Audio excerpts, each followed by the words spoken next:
ನನ್ನ ಹೆಸರು ನಾಗೇಶ್ವಿ ಪ್ರಜಾಕಿ ಅಂತ.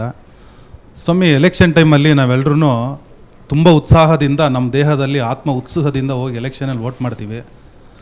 ಅದೇ ಎಲೆಕ್ಷನ್ ಆದಮೇಲೆ ಪ್ರತಿಯೊಬ್ಬ ಮನುಷ್ಯನು ದೇಹದಿಂದ ಆತ್ಮ ಹೊರಗಡೆ ಬಂದಂಗೆ ಇರ್ತಾನೆ, ಯಾಕೆ ಸ್ವಾಮಿ? ನಂದು 3 ಪ್ರಶ್ನೆ ಇದೆ. ಇನ್ನು ಮೊದಲನೇ ಪ್ರಶ್ನೆಗೆ ಉತ್ತರ ಕೊಟ್ಟ ಮೇಲೆ 2ನೇ ಪ್ರಶ್ನೆಗೆ ಹೋಗಿ. ರಾಜಕೀಯ ಆಸಕ್ತಿ ಅನ್ನೋದು ಬರೀ ಎಲೆಕ್ಷನ್ ಟೈಮಲ್ಲಿ ಅಷ್ಟೇ ಇರುತ್ತೆ ನಮ್ಮ ಜನರಿಗೆ. ಓಟ್ ಹಾಕಿ ಬಂದಮೇಲೆ ಮುಗಿದ್ಬಿಡ್ತು. ನಾವು ಯಾರನ್ನು ಓಟ್ ಹಾಕಿ ಕಳಿಸಿದ್ದೀವೋ ಅವರಿಂದ ನಮಗೇನು ನಿರೀಕ್ಷೆಗಳಿಲ್ಲ, ಅವರೇನೋ ನಮಗೆ ಕೊಡಲಿ ಅನ್ನೋದು ಇಲ್ಲ. ಕೊಡಲಿ ಅಂದರೆ ಸಮಾಜದ ಕಾರಣಕ್ಕೆ. ಸರ್, ಇಲ್ಲಿ ರಾಜಕಾರಣ ಅಂತದ್ದು ಬಂದಾಗ ನಮ್ಮ ದೇಶದಲ್ಲಿ ಕೆಳಮಟ್ಟದಿಂದ ವ್ಯವಸ್ಥೆ ಸರಿವಾಗಬೇಕು. ನಾವು ಆಯ್ಕೆ ಮಾಡಿ ಕಳಿಸಿದ ನಂತರ ಅವ್ರು ಏನು ಮಾಡಿದರು ಅನ್ನುವಂಥದ್ದು ಆರೋಪ ಮಾಡಿದ್ರಲ್ಲಿ ಅರ್ಥನೇ ಇಲ್ಲ. ಹೌದು. ಒಮ್ಮೆ ನಮ್ಮ ಮನೆಗೆ ಬಂದಾಗ ಇವನು ವ್ಯಕ್ತಿ ಯಾರು ಅನ್ನೋಂಥದ್ದನ್ನು ಆಯ್ಕೆ ಮಾಡುವಂಥ ಶಕ್ತಿಯನ್ನು ನಾವು ಎಲ್ಲಿವರೆಗೂ ತೋರಿಸೋದಿಲ್ಲ, ಅಲ್ಲಿವರೆಗೂ ಅವ್ರು. ಇದೊಂದು ಮಾತಿಗೆ ನಾನು ಕಂಪ್ಲೀಟ್ಲಿ ಅಗ್ರಿ. ರಾಜಕೀಯ ಪ್ರಜ್ಞೆ ಅನ್ನೋದು ಜಾಗೃತ ಆದರೆ 10 ವರ್ಷದಲ್ಲಿ ದೇಶ ಸುಧಾರಣೆ ಆಗುತ್ತೆ. 10 ವರ್ಷ ಸಾಕಿ ದೇಶಕ್ಕೆ ಸುಧಾರಣೆ ಆಗೋದಕ್ಕೆ, ಅಲ್ಲಿವರೆಗೂ ಆಗಲ್ಲ. ಎಸ್. ಮತ್ತೊಂದು ಆತಂಕ ಅಂತ ಹೇಳಿದ್ರೆ ಸ್ವಾಮಿ, ಈಗ ನನ್ನ ಪ್ರಶ್ನೆ, ಭಗವದ್ಗೀತೆಯಲ್ಲಿ ನಾನು ಯಾರು ಅನ್ನೋದು ತಿಳಿಸ್ಕೊಡುತ್ತೆ ಜ್ಞಾನ. 2ನೇದು ಈ ಪ್ರಪಂಚ ಏನು ಅನ್ನೋದು ತಿಳಿಸ್ಕೊಡುತ್ತೆ. 3ನೇದು ಭಗವಂತ ಯಾರು, ಭಗವಂತನ ಹೆಂಗೆ ನೋಡೋದು ಅಂತ ತಿಳಿಸ್ಕೊಡುತ್ತೆ. ಈ 3 ತಿಳಿದಿದ್ದ ಮನುಷ್ಯ ನಿಜವಾಗ್ಲೂ ಒಂದು ವೆಹಿಕಲ್ ತೊಗೊಂಡಾಗ ಮ್ಯಾನ್ಯುಯಲ್ ಬುಕ್ ಅಂತ ಬರುತ್ತೆ. ಆ ಮ್ಯಾನ್ಯುಯಲ್ ಬುಕ್ ಥರ ಈ ಕಾರ್ನ ಹೆಂಗೆ ಓಡಿಸ್ಬೇಕು, ಈ ವೆಹಿಕಲ್ನ ಹೆಂಗೆ ಬಳಸಬೇಕು ಅನ್ನೋದು ಗೊತ್ತಾಗುತ್ತೆ. ಅದೇ ಥರ ಒಬ್ಬ ಮನುಷ್ಯನ ಜೀವನ ಹೆಂಗೆ ನಡಿಬೇಕು ಅನ್ನೋದು ಸ್ಪಷ್ಟವಾಗಿ ಸಂದೇಶ ಇದೆ ಅದರಲ್ಲಿ. ಸೊ ಇದನ್ನು ನೀವು ಅತಿ ಹೆಚ್ಚಾಗಿ ಯಾಕೆ ನೀವು ಸಮಾಜಕ್ಕೆ ತಿಳಿಸ್ತಾ ಇಲ್ಲ? ಇದನ್ನು ಬಿಟ್ಟು ಬೇರೆ ಎಲ್ಲ ಜಾತಿ ಧರ್ಮದ ಬಗ್ಗೆ ಮಾತಾಡ್ತಿದ್ರೆ ವಿನಃ ಈ ಜ್ಞಾನದ ಬಗ್ಗೆ ಮಾತಾಡ್ತಾ ಇಲ್ಲ ಅತಿ ಹೆಚ್ಚಾಗಿ.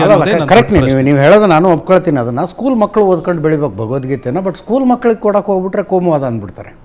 ಇಲ್ಲ, ಅದು ಈಗ ನೋಡಿ, ಒಂದೇ ಕೋಮುವಾದ, ಜಾತ್ಯತೀತತೆ ಚರ್ಚೆ ಶುರುವಾಗದೆ ಭಗವದ್ಗೀತೆ. ಸ್ವಾಮೀಜಿಗಳು ಭಗವದ್ಗೀತೆ ಅಭಿಯಾನ ಮಾಡ್ತಿದ್ದಾರೆ. ಅವ್ರಿಗೆ ಎಷ್ಟು ಪ್ರತಿರೋಧ ಮಾಡ್ತೀರಿ ಹೇಳಿ? ಆದ್ರೆ ಕೋರ್ಟಲ್ಲಿ ಭಗವದ್ಗೀತೆ ಮೇಲೇನೆ ಪ್ರಮಾಣ ಮಾಡಿಸ್ತಾರೆ. ಇಲ್ಲ, ಅದು ಸುಳ್ಳ್ರಿ. ಸುಮ್ಮನೆ ಸಿನಿಮಾದಲ್ಲಿ ನೋಡ್ಕೊಂಡು ಏನೋ ಹೇಳಕ್ಕೆ ಅಲ್ಲಿ ಹೇಳೋದೆಲ್ಲ ಸುಳ್ಳೆ. ಆ ಥರದ್ದು ಏನಿಲ್ಲ. ಸಿನಿಮಾದಲ್ಲಿ ನೋಡ್ಕೊಂಡು ಭಗವದ್ಗೀತೆ ಮೇಲೆ ಪ್ರಮಾಣ ಅಂತೆಲ್ಲ ಹೇಳಕ್ಕೆ ಹೋಗಬೇಡಿ. ಬಟ್ ನಾನು ನೀವು ಹೇಳಿದ್ದನ್ನು ಒಪ್ಕೊಳ್ತೀನಿ. ಭಗವದ್ಗೀತೆ ಒಂದು ರೀತಿ ಮ್ಯಾನ್ಯುವಲ್ ರೀತಿಯಲ್ಲಿ ಯೋಚನೆ ಅಂದರೆ ಆಗಬೇಕು. ಬಟ್ ಸ್ಕೂಲ್ ಮಕ್ಕಳಿಗೆ ಓದಿಸ್ಬೇಕು ರೀ. ಅದು ರಿಟೈರ್ಡ್ ಆಗಿ ಮುದುಕರ ಸಾಯೋದಕ್ಕಿಂತ ಮುಂಚೆ ಓದೋ ಪುಸ್ತಕ ಅಲ್ಲ ಅದು. ನೋಡಿ, ಒಂದು ನಿಮಿಷ, ಐ ಅಗ್ರಿ. ನಾನು ನೀವು ಹೇಳಿದ್ರ ಜೊತೆ ಕಂಪ್ಲೀಟ್ಲಿ ಅಗ್ರಿ ಆಗ್ತೀನಿ. ಭಗವದ್ಗೀತೆ ಓದ್ಕೊಂಡು ಬೆಳಿಬೇಕು. ಆಯ್ತು, ಸ್ಕೂಲ್ ಮಕ್ಕಳಿಗೆ ಓದಿಸೋಣ.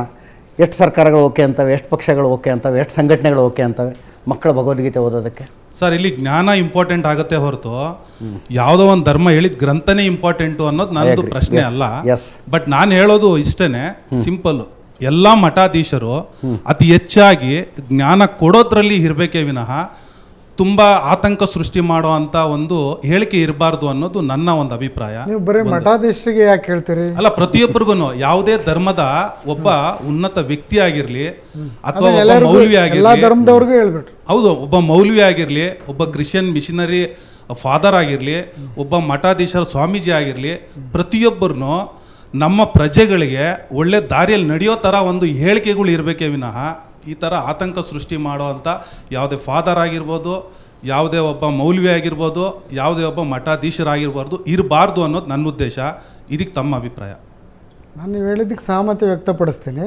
ಆದರೆ ನಿಮ್ಮ ಮಾತು ಎಲ್ಲ ಧಾರ್ಮಿಕ ನೇತಾರರಿಗೂ ಇರಬೇಕನ್ನುವಂಥದ್ದು ನನ್ನ ಒಂದು ಒಂದೊಂದು ಸುಮ್ಮನೆ ಕೂತ್ವಲ್ಲ. ನೀವು ಭಗವದ್ಗೀತೆ ಓದಿದ್ದೀರಾ? ಓದಿದ್ದೀನಿ ಸರ್. ಭಗವದ್ಗೀತೆ ಓದಿದ್ದೀರಿ? ಹೌದು. ಧರ್ಮ ರಕ್ಷಣೆಗಾಗಿ ಏನು ಮಾಡು ಅಂತ ಹೇಳ್ತಾನೆ ಕೃಷ್ಣ ಅದರಲ್ಲಿ. ಸರ್, ನಿನ್ನ ತನನ ನೀನು ಫಸ್ಟು ಧರ್ಮ ರಕ್ಷಣೆಗಾಗಿ ಏನು ಮಾಡು ಅಂತ ಅರ್ಜುನನಿಗೆ ಕೃಷ್ಣ ಹೇಳ್ತಾನೆ ಅಂತ ಕೇಳಿದೆ. ಅಲ್ಲ, ಅದನ್ನ ಏನು ಮಾಡು ಅಂತ ಹೇಳ್ತಾನೆ ಅಂತಂದ್ರೆ, ನಿನ್ಗಲ್ಲಿ ಕಾಣ್ತಾ ಇರೋದು ಕೆಟ್ಟದ್ದು. ಆ ಕೆಟ್ಟದ್ದನ್ನ ಸಾಯಿಸು ಅಂತ ಹೇಳ್ತಾ ಇದ್ದೀನಿ ಹೊರತು ವ್ಯಕ್ತಿನ ಸಾಯಿಸು ಅಂತ ನಾನು ಹೇಳ್ತಾ ಇಲ್ಲ. ಅವನಿಗೆ ಸಾವೇ ಇಲ್ಲ. ಅವನ್ನ ಸಾಯಿಸಿದ್ರೆ ನೀನು ಆರಂಭ ಆಗೋದು ಎಲ್ಲಿಂದ? ಅಲ್ಲ, ಈಗ ಇಬ್ಬರು ಇದ್ದೀರಿ, ನೀವು ಪ್ರಶ್ನೆ ಕೇಳ್ತಾ ಇದ್ದೀರಿ, ಅವ್ರು ಉತ್ತರ ಕೊಡ್ತಾ ಇದ್ದಾರೆ. ನನಗೆ ಇಬ್ಬರ ಮಧ್ಯೆ ಕನ್ಫ್ಯೂಷನ್, ಭಗವದ್ಗೀತೆ ಪ್ರಕಾರ ಯಾರು ನಡ್ಕತ್ತಿದ್ದಾರೆ ಅಂತ. ಅದನ್ನೇ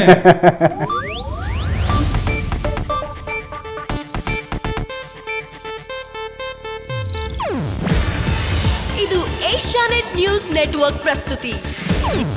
ನೀವು ನೋಡ್ತಿದ್ದೀರಾ ಏಷ್ಯಾನೆಟ್ ಸುವರ್ಣ ನ್ಯೂಸ್.